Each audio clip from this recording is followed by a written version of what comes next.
Anxious preoccupied attachment style. Oof. We're going to draw here a little.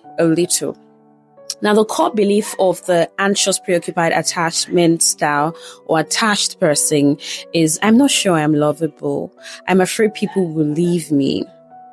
And this is how they usually grew up. Caregivers were inconsistent, sometimes loving, sometimes distant. The child never knew what to expect. So this breeds anxiety. And that anxiety is really tough. You see, anxiously preoccupied children or an adult, they could have grown in homes where love was really unstable. Sometimes one of the parents left, maybe father passed really early, or father was absent. There are present absent dads or even present absent mothers. And that's some level of inconsistency. So the anxious preoccupied adult or attachment style shows in that form. I mean, that's the structure of the foundation that builds it. And when love is inconsistent, the child learns that, it can come today, it may not come tomorrow. And then there's an aspect of people who have developed anxious attachment is when they grew up in homes that was heated with argument, fight, disarray, trouble, divorce. I mean, you're just literally anxious. You don't know what to expect. You're scared that your parents may not be together. Or if my dad leaves my mom or my mom leaves my dad, how am I going to cope?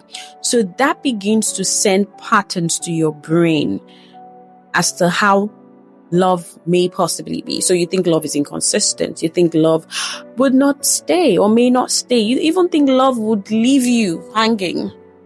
And that just creates an impression. So this is how an anxiously attached person behaves in relationships. They need constant reassurance because you just have to tell him or her that you're going nowhere. They want to know that you love them. Do you love me? Are you sure you love me? I want you to tell me how much you love me.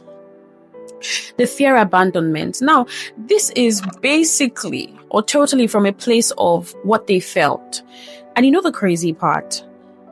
If you are anxiously attached and you're now an adult, you've grown into building relationships and you've possibly had relationships where it just didn't work, it can increase the anxiety if you don't heal, if you don't work on it. So they fear abandonment, overthink messages, silence or small changes. Everything is something to think about. You overthink messages, you overthink silence, you small changes. It's just so tough. Because your brain is on alert. You're just trying to find out if there's something wrong. Every time, I hope there's nothing wrong. I hope there's nothing wrong. And it's a tough place to be. They may become clingy or overly giving. This reason is, I don't want you to go. I don't want to lose you, right? So an anxiously attached person loves deeply. They love intensely. It's how they were able to cope through safety and love growing up. So the idea is, they've interpreted safety and love as something that may not stay. So they're trying to do everything to keep it. And that's why they may overgive, overexplain, overgive. It's almost really tough. Really, really tough. Actually, I'm going to tell you what my attachment style is. And maybe this is the point where I get to say it, right? Struggle with jealousy or insecurity, right? But one thing you also need to know is sometimes some of these things you could have worked on them. You may not entirely have all of this, but there are situations that trigger them. Like I'm going to tell you a story about myself, right? Because I found out that I was anxiously attached.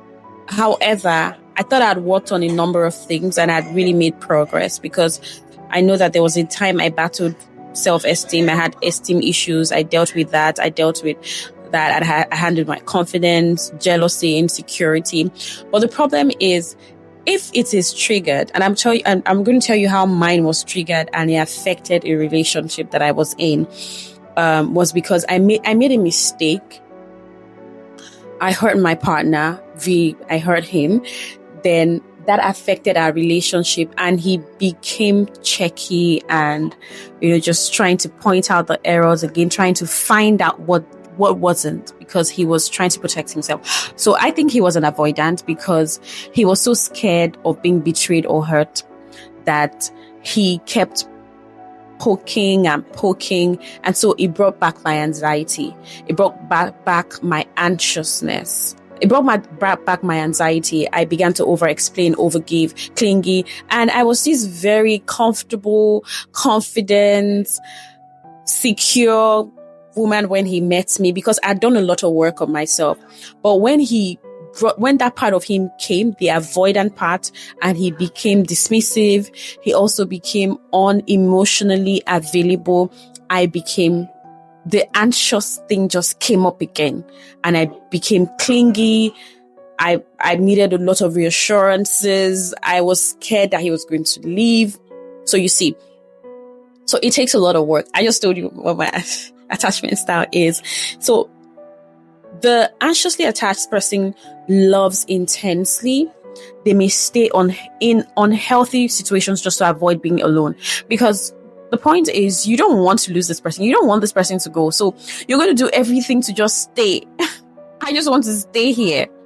Even when the red flags or red banners are all over the place, they often choose emotionally unavailable partners. And this is why an anxious attached person may see Shege Pro Max. That's what I call it. If you're not Nigerian, Shege Pro Max is a Nigerian parlance where we mean you would just go through a lot emotionally and even physically. So they often choose emotionally unavailable partners.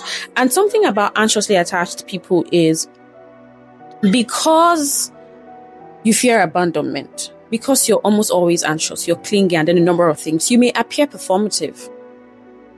You may appear performative, and that's where your partner begins to ask you, I don't really know you, you don't feel genuine. It's not.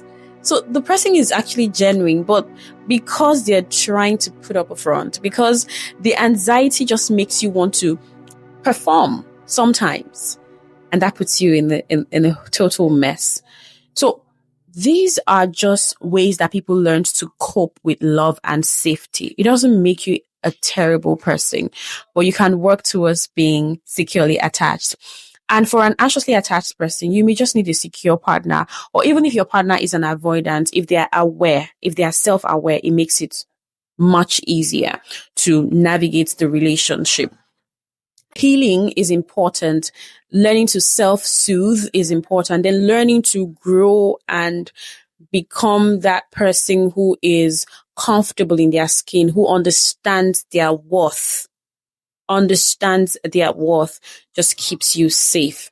But if you stay in a space where you are always dismissed, especially if you're dating an avoidant, dismissive partner, you're always dismissed, it may affect your confidence and your esteem, and you become even more anxious. You don't need that. So you need to step back.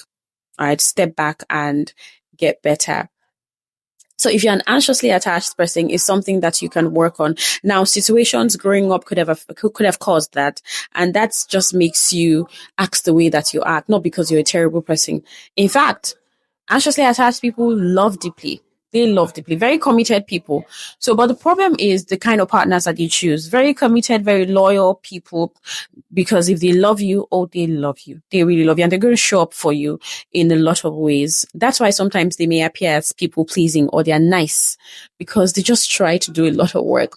So if you try to calm down, the opposite of being anxious is to be relaxed, right? Just try to calm down and don't love your partner out of the fear of being abandoned. Then things are going to get better.